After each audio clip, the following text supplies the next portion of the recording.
በመጨረሻ ጊዜ አንድን ዜና ርዕስ አንበባችሁ በዛ ላይ አስተያየት የሰጣችሁት መቼ ነበር? እስቲ እውነተኛ ሁኑ። ግማሽ ሰከንድ ወሰደባችሁ ወይስ አንድ ሰከንድ? ገና ስታዩት በውስጣችሁ ነገር ተቀጣጠለ? ምን እንደምታስቡ ወደዋወቃችሁት? ምናልባት በሀሳቡ ተስማምታችሁ ራሳችሁን ያቀነቃችሁ ወይም ተናደዳችሁ፣ ካልሆነም ቀድሞውን ማውቀዋለሁ በማለት አልፋችሁ ሄዳችሁ። አሁን የቀረውን ቀናችሁ ሊቀይር የሚችል አንድ ጥያቄ ልጠይቃችሁ። በዚያች ግማሽ ሰከንድ ውስጥ በእውነት አሰባችሁ ወይስ ሌላ የሆነ የተፈጠረ ነገር አለ? ምክንያቱም በአእምሯችሁ ውስጥ ልክ እንደ ማሰብ የሚሰማ ሂደት አለ። ድምፁ እንደ ማሰብ ነው፣ ውጤቱም እንደ አስተያየት ነው። የሆነ ነገር አመዛዝኖ የመድረስ ስሜት ይሰጣል። ግን እሱ ማሰብ አይደለም። ልዩነቱን ማንም አላስተማራችሁም፣ ማንም አያስተምርም። ምክንያቱም እናንተን የሚያሳድገው የሚያስተምረውና በየቀኑ መረጃ የሚመግባችሁ ሲስተም ወይም ስርዓት እናንተ ይሄንን ልዩነት እንዳታውቁ ይፈልጋል። እውነታውም እንደሆነ ላሳያችሁ። አእምሯችሁ ካታጎሪስ ወይም ምድቦች ይይዛል፣ በሺዎች የሚቆጠሩ። እነዚህን ምድቦች እድሜ ልካችሁን ስተገብሩ ናራችኋል። አንዳንዶቹን በልጅነታችሁ ሀንድ ተደርጋችሁ ነው ተሰጥቷችሁ ነው። አንዳንዶቹን በልምድ ገነባችኋቸው። አንዳንዶቹ ደግሞ መርምራችኋቸው በማታውቋቸው ሲስተምስ የተተከሉባችሁ ናቸው። ለሰው አይነቶች የሚሆን ምድቦች፣ ለሁኔታ አይነቶች የሚሆን ምድቦች፣ ምን አደገኛ እንደሆነ፣ ምን ታማኝ እንደሆነ፣ ምን አስፈላጊ እንደሆነ፣ ምን የማይረባ እንደሆነ የሚለዩ ምድቦች።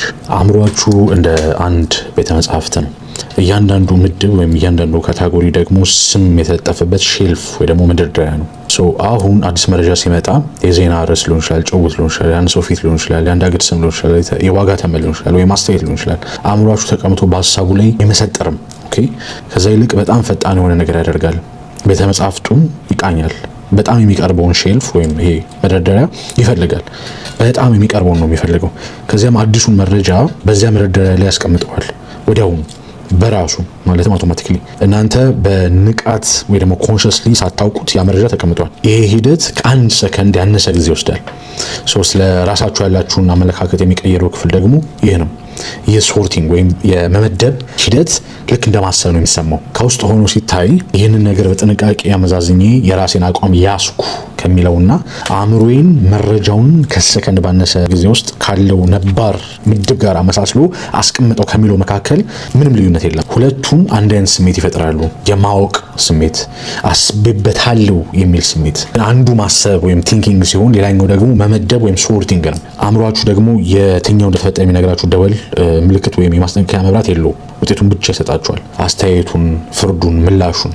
እናም በሎጂክ የደረሳችሁበት ይመስላችኋል። እናንተ ግን አልደረሳችሁበትም። ቤተ መጻሕፍታችሁ ነው የደረሰበት።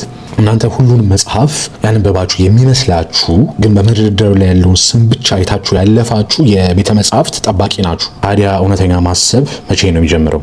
እውነተኛ ማሰብ ኦሪጂናል የሆነ አዲስ ግንዛቤ የሚጀምረው በአንድ የተወሰነ ቅጽበት ብቻ ነው። አዲስ መረጃ መጥቶ አእምሯችሁ የሚመጥን ሼልፍ ወይ መደርደሪያ ሲያጣን፣ ምንም ነገር በማይገጥምበት ጊዜ፣ ቤተ መጻሕፍቱ ለዚህ የሚሆን ምድብ ወይም ካታጎሪ ሲያጣ፣ በዚያች ቅጽበት አእምሯችሁ ብዙ ጊዜ የማደርገውን ነገር ያደርጋል። ቆም ይላል። ያ መቆም፣ ያ ፖዝ እንደ ግራ መጋባት ይሰማል። ማንም ያልነገራችሁ ነገር ደግሞ ይሄ ነው። አእምሯችሁ ግራ መጋባትን እንደ ስጋት ወይም እንደ ትሬት ነው የሚቆጥረው። በማታውቁት ቦታ ጠፍታችሁ ስትባዝኑ የሚሰማችሁ ጭንቀትና ምቾት የማጣት ስሜት፣ የግራ የመጋባት ስሜት አእምሯችሁ በሀሳብ ሲጠፋም ተመሳሳይ ስሜት ይፈጥራል። መረጃው ካለው ነባር ሳጥን ውስጥ ሳይገባ ሲቀር አእምሯችሁ ትንሽ ቀውስ ውስጥ ይገባል። ይህ የሎጂክ ችግር ሳይሆን ወይም የአመክንዮ ችግር ሳይሆን የስነ ልቦና ድንገተኛ አደጋ ወይም ኢሞሽናል ኢመርጀንሲ ነው። የሆነ ነገር አልገጥም ሲል ስርዓቱ ወይም ሲስተሙ አይወደውም። ታዲያ ምን ታደርጋላችሁ? ታመልጣላችሁ። ያንን ምቾት ማጣት ለማቆም ስትሉ ብቻ አዲሱን መረጃ በግድ ወደ አሮጌው ሳጥን ውስጥ ተከቱታላችሁ። ይሄ እኮ ያኔ ከማውቀው ነገር ከተመሳሳይ ነው። ይሄ እኮ የዛኛውን ሁኔታ ያስታውሰኛል። ይሄ እኮ እገሌ የሚለው ሌላኛው ስሪት ነው። እነዚህን አረፍተ ነገሮች በተናገራችሁ ቅጽበት ግራ መጋባቱ ይጠፋል። ምቾት ማጣቱ ያበቃል። የእረፍት ስሜት ይሰማችኋል። የተረዳችሁት ይመስላችኋል፣ ግን አልተረዳችሁትም። ግንዛቤ ሊፈጠር የሚችልበትን ብቸኛ ቅጽበት ገደላችሁት። ግራ መጋባት የመረዳት ጠላት አይደለም። ግራ መጋባት መግቢያ በር ወይም ዶርዌይ ነው። አዲስ ነገር ሊገጥማችሁ ነው የሚል ምልክት ነው። አእምሯችሁ አዲስ ሼልፍ ሊገነባ ነው። አዲስ ምድብ፣ አዲስ አመለካከት መንገድ። ያ ሂደት ቀርፋፋ፣ ምቾት የማይሰጥና ጥረት የሚጠይቅ ነው። ማሰብን በትክክል የሚቀየረው ብቸኛው ሂደት እሱ ነው። ሌላው ሁሉ በመደራደሪያው ላይ ያለውን ነገር ደጋግሞ መቀየር ብቻ ነው። ነገር ግን ይሄ ዘመናዊ ዓለም ግራ መጋባትን ወዲያውኑ እንድታስወግዱ አሰልጥኗቸዋል። እያንዳንዱ ቴክኖሎጂ ወይም ኢንተርፌስ በደመ ነፍስ እንድትረዱት ተደርጎ የተሰራ ነው። እያንዳንዱ ማብራሪያ ቀድሞውኑ ለምታውቁት ነገር እንዲመሽ ተደርጎ ሲምፕሊፋይ ይደረጋል፣ በጣም ይቃለላል። እያንዳንዱ አልጎሪዝም ከእናንተ ነባር ምድቦች ጋር የሚገጥሙ መረጃዎችን ብቻ ይመግባቸዋል። ውጤቱ ከምን ጊዜውም በላይ ብልህ እንደሆናችሁ ይሰማችኋል። ከምን ጊዜውም በላይ ብዙ የተረዳችሁ ይመስላችኋል። ግን አዳዲስ መደርደሪያዎችን እየገነባችሁ አይደለም። አሮጌዎቹ ላይ በፍጥነት እየመደባችሁ ነው እንጂ ሶርት እያደረጋችሁ ነው እንጂ ቤተ መጻሕፍቱ አላደገም። የመመደቢያ ፍጥነታችሁ ነው የጨመረው። ፍጥነት ደግሞ ብልህነት አይደለም። ፍጥነት ማለት ብልህነትን የሚፈጥረውን ብቸኛ ነገር ማለትም ግራ መጋባትን ለማምለጥ ያላችሁ ብቃት ነው። አሁን ደግሞ ወደ ጠለቀው ነገር እንሂድ። ይህ ደግሞ አእምሮአችሁን የምታዩበትን መንገድ ሙሉ በሙሉ ይለውጠዋል። የእናንተ ምድቦች፣ መደርደሪያዎቻችሁ የተገነቡት ቀድሞ ከቀረቡላችሁ ጽንሰ ሀሳቦች ወይም ኮንሰፕትስ ነው። ይህ ምን ማለት እንደሆነ አስቡት። ለአንድ ጽንሰ ሀሳብ ወይም ኮንሰፕት ቀድማችሁ ካልተጋለጣችሁ አእምሮአችሁ ለእሱ የሚሆን መደርደሪያ ሊገነባ አይችልም። ለዚያ የሚሆን መደርደሪያ ከሌለ ደግሞ በዚያ ምድብ ስር መሆን ያለበት አዲስ መረጃ ሲመጣ የሚቀመጥበት ቦታ የለውም። ስለዚህ በግድ ወደ ቅርብ መደርደሪያ ይገፋል። ደግሞ መሰረታዊ የሆነ ስህተት ሊሆን ይችላል። ይህንንም በተግባር ካያችሁት ነገር ጋር እናገናኙ። ስለ ካንቲዮን ኢፌክት ከመረዳታችሁ በፊት ወይም ደግሞ በቀድሞ ቪዲዮ ላይ ከመግለጽ በፊት ያላያችሁት ካላችሁ እሱን ቪዲዮ ስለ ካንቲዮን ከመረዳታችሁ በፊት ያን ቪዲዮ ከማየታችሁ በፊት የዋጋ ንረት በታየ ቁጥር ያ መረጃ የት ነበር የሚያርፈው? ግሽበት ወይ ደግሞ ስግብግብ ነጋዴዎች ወይም ኢኮኖሚ ተበላሽቷል በሚሉ መደርደሪያዎች ላይ ነበር። ያላችሁ መደርደሪያዎች እነሱ ብቻ ነበሩ። ስለዚህ በህይወታችሁ ያያችሁት እያንዳንዱ የዋጋ ጭማሪ በእነዚያ 3 ሳጥኖች ውስጥ ተመደበ። ከእነዚያ ሳጥኖች ደግሞ ሊደረሰባቸው የሚችሉት መደምደሚያዎች እነዚህ ብቻ ነበሩ። ነገሮች እየተባባሱ ነው፣ አንድ ሰው እየሰረቀ ነው ወይም ጠንክሬ መስራት አለብኝ or something አይደለም። ከዚያ አዲስ ሀሳብ ሰጧችሁ፣ አዲስ ኮንሰፕት ሰጧችሁ። የካንቲዮን ተጽዕኖ አይደለ? የገንዘብ ዝውውር ቅደም ተከተሉ አዲስ ሼልፍ ነው። አሁን ያው መረጃ የዋጋ መጨመር የሚባለው ያው መረጃ ፍጹም የተለየ ቦታ ላይ ያርፋል። ከዚያ ቦታ ሆኖ ደግሞ የተለያዩ ጥያቄዎች ይፈጠራሉ። አዲሱ ገንዘብ ወዴት እየገባ ነው? መጀመሪያ ማን እየተቀበለው ነው? ወደ ደሞዝ እስኪደርስ ድረስ ምን ያህል ጊዜ ይፈጃል? ቀድሞ በፍጹም ሊጠይቋቸው የማይችሏቸውን ጥያቄዎች እየጠየቃችሁ ነው። ይሄ ሆኖ ስለሌላ አይደለም። አዲስ ምድብ ወይም አዲስ ካታጎሪ ስላገኛችሁ ነው። መረጃው ሁልጊዜም እዚያው ነበር፣ መደርደሪያው ግን አልነበረም። አዲስ ጽንሰ ሀሳብን መማር በሰው ልጅ አእምሮ ውስጥ ሊፈጠር የሚችል እጅግ ኃይለኛ ነገር የሆነው ለዚህ ነው። መረጃን ብቻ ጨምርም አዲስ መደርደሪያን ይገነባል። ያ አዲስ መደርደሪያ ደግሞ በዛ ዘርፍ ወደፊት የሚመጡ መረጃዎችን በሙሉ የሚመደቡበትን መንገድ ለዘላለም ይቀይራል። አንድ አዲስ ጽንሰ ሀሳብ አንድ አዲስ እውነታን ብቻ ጨምርም በሺዎች የሚቆጠሩ የወደፊት መደባዎችን አቅጣጫ ያስቀይራል። አንድ ግንዛቤ ወይም ኢንሳይት በአንድ ጀንበር የአንድን ሰው ህይወት ሊቀይር የሚችለው ለዚህ ነው። ግንዛቤው ራሱ እንደ ጠንቋይ ስለሆነ ሳይሆን ቀድሞ ያልነበረ መደርደሪያ ስለገነባ ነው። አንዴ ያ መደርደሪያ ከተገነባ አእምሮ በዚያ ዙሪያ ራሱን እንደገና ያደራጃል። አሁን ይህንን ገልብጣችሁት ህይወት በጣም ያስፈራል። በአንድ ሰው አእምሮ ውስጥ መደርደሪያ መገንባት ከቻላችሁ የወደፊት መረጃዎቻቸው የት እንደሚያርፉ ትቆጣጠራላችሁ። እያንዳንዱ አስተዋዋቂ፣ እያንዳንዱ ፕላትፎርም፣ እያንዳንዱ አስተሳሰብ አይዲዮሎጂ መደርደሪያዎችን በቤተ መጻሕፍታችሁ ውስጥ እየገነቡ ነው። አንዴ መደርደሪያው ከተገነባ መረጃዎችን በራሳችሁ ምርጫ ሳይሆን በራሱ ፍጥነት ለአመታት ትመደባላችሁ፣ ምናልባትም ለዘላለም። መደርደሪያ ገንቢው እናንተ መደምደሚያ ላይ እንድትደርሱ መርዳት አይጠበቅበትም። ምድቡን ወይም ካታጎሪውን መትከል ብቻ ይበቃዋል። አእምሯችሁ የቀረውን ይሰራዋል። ታዲያ እያሰባችሁ እንደሆነ ወይስ እየመደባችሁ ሶርት እያደረጋችሁ እንደሆነ እንዴት ታውቃላችሁ? ቤቱ ላይ ያለ የመያዣ መንገድ አለ። ከምትገምቱት በላይ ቀላል ነው። እውነተኛ ማሰብ ጊዜ ይወስዳል፣ ጥረት ይጠይቃል፣ እንደ ስራ ይከብዳል። እርግጠኛ አለመሆንን መልሱን ገና ሳታውቁት ከማያውቁት ነገር ጋር መቆየትን ይጠይቃል። መመደብ ግን ቅጽበታዊ ነው። ወዲያውኑ እርግጠኝነትን ይሰጣል። ምንም ድካም የሌለው ያለምንም ጥርጣሬ በራስ መተማመን ያለበትን አስተያየት ይሰጣል። ስለዚህ መለያው ፍጥነት ነው። መረጃ ገጥሟችሁ ከ2 ሰከንድ ባነሰ ጊዜ ውስጥ ምን እንደምታስቡ ካወቃችሁ መድባችኋል። የአንድ ዜና ርዕስ አይታችሁ ሳታነቡት አቋም ከያዛችሁ መድባችኋል። አንድ ሰው አስተያየቱን ሲናገር ሳይጨርስ ከተቃወማችሁ መድባችኋል። ፍጥነት የመመደብ አሻራ ነው። ፈጣንና እርግጠኛ ከሆኑ ማሰብ አልተካሄደም። የሆነ ነገር ተፈጥሯል፣ ግን ማሰብ አይደለም። አሁን የምትኖሩበትን ዓለም መዋቅር እዩት። መላው ኢንተርኔት የተነደፈው ለፍጥነት ሽልማት ለመስጠት ነው። በአንድ ጽሁፍ ላይ ቀድሞ አስተያየት የሰጠ ሰው ብዙ ይታያል። በዜና ላይ ፈጣን ምላሽ የሰጠ ሰው ብዙ ይጋራል። ፍጥነት በልዩ ትኩረት ይሸለማል። ትኩረት ደግሞ የሁሉም ፕላትፎርሞች መገበያያ ገንዘብ ነው። ይህ ምን ማለት ነው? ስርዓቱ መመደብን ለማበረታታትና ማሰብን ለመቅጣት ታስቦ የተገነባ ነው ማለት ነው። ምክንያቱም ማሰብ ቀርፋፋ ነው።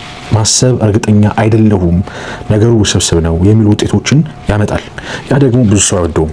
ማንም ሰው ይህ ነገር ውስብስብ ነው፣ ተጨማሪ ጊዜ ያስፈልገኛል የሚል ጽሑፍ አያጋራም። የሚያጋሩት እውነታው ይሄ ነው፣ ምክንያቱ ይሄ ነው የሚለውን ነው። ራስ መተማመን ያለው ቅጽበታዊ የተመደበ የሚያስብ ሰው ቀርፋፋ ይመስላል፣ የሚመድብ ሰው ግን ብልህ ይመስላል። እናም ይህ የትኩረት ኢኮኖሚ ይህንን ውዥንብር በቀን በሚሊዮን የሚቆጠሩ ግዛት ያጠናክረዋል። ፈጣን መዳቢዎች ከላይ ይወጣሉ።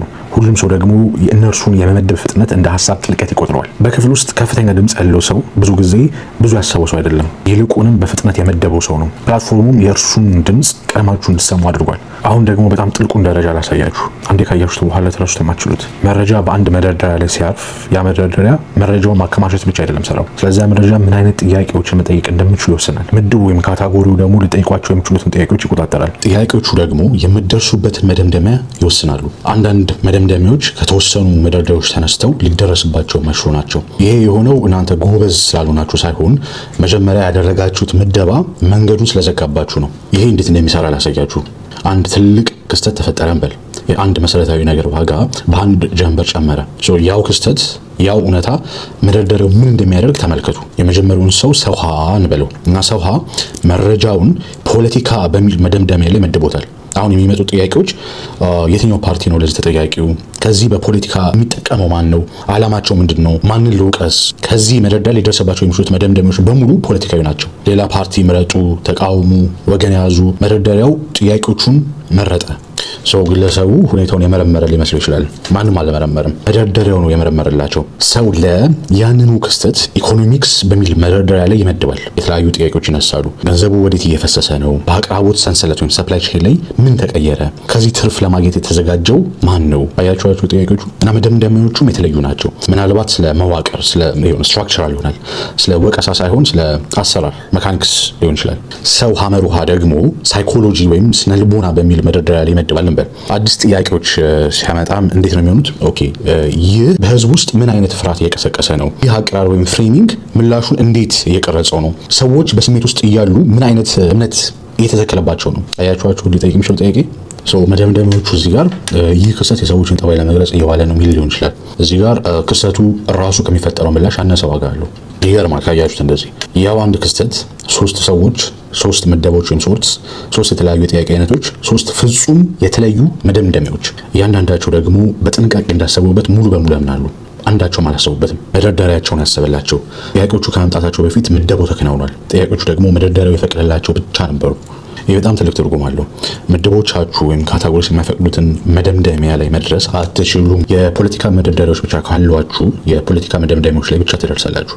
የኢኮኖሚ መደርደሪያዎች ብቻ ካሏችሁ የኢኮኖሚ አዝማሚዎችን ብቻ ታያላችሁ። የስሜት መደርደሪያዎች ብቻ ካሏችሁ እያንዳንዱ ክስተት የግል ስሜት እንጂ መዋቅራዊ አይሆንም። መመደብ መረጃን ማደራጀት ብቻ አይደለም። ተከታይ ሀሳባችሁ የሚሄዱበትን መንገድ በሙሉ ይገድባል። እናንተ ምድቦች ማከማቻ አይደሉም፣ ስቶሬጅ አይደሉም። እናንተ በውስጣችሁ የምታስቡባቸው የላቦራቶሪ ግድግዳዎች ናቸው። አሁን ደግሞ የመጨረሻው እስካሁን ካደረጋችሁት ሁሉ ጥልቁ ምደባ ምናልባትም መርምራችሁት የማታውቁት እስካሁን የገለጽኳቸው ምደባዎች በሙሉ መረጃን እንዴት እንደምታስተናግዱ ነበር። ይሄኛው ግን ራሳችሁን እንዴት እንደምታስተናግዱ ነው። በህይወታችሁ ውስጥ የሆነ ጊዜ ላይ ምናልባት ስለ ምድብ ምንነት ለመጠየቅ ገና በቂ እድሜ ላይ ሳትሆኑ ራሳችሁን በአንድ ምድብ ወይም ካታጎሪ ውስጥ መድባችኋል። እኔ ለሂሳብ አልሆንም፣ እኔ የፈጠራ ሰው አይደለሁም፣ እኔ በሰዎች ፊት የምናገር ሰው አይደለሁም፣ እኔ ለዚህ በቂ አይደለሁም፣ እንደኔ ያሉ ሰዎች እንዲህ አይነት ነገር አያደርጉም። ራሳችሁን በአንድ መደርደሪያ ላይ ያስቀመጣችሁ ከዚያን ጊዜ ጀምሮ ያ መደርደሪያ ህይወታችሁን እየመራው ነው። እንዴት እንደሚሰራ ላሳያችሁ።